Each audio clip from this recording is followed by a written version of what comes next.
Ils ont rassemblé l'essentiel, sans oublier leurs petits compagnons, et se sont rendus au point de rendez-vous pour quitter Marioupol assiégé. On a besoin d'une pause après les tirs, un cauchemar.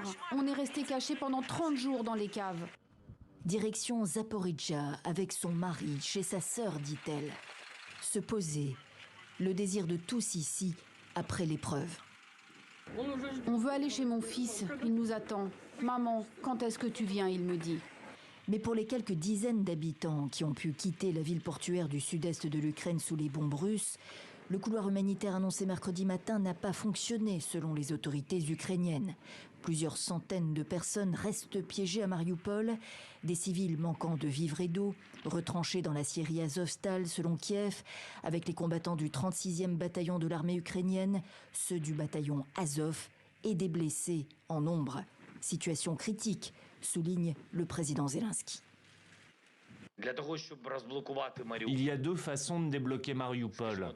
La première est une aide sérieuse en matière d'armes lourdes que nous espérons et que les défenseurs de Marioupol espèrent.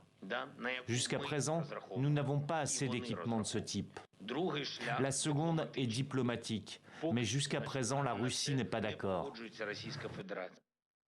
La reddition n'est pas une option, continue d'affirmer Kiev, alors que Moscou mettait en avant hier l'essai réussi d'un nouveau missile balistique.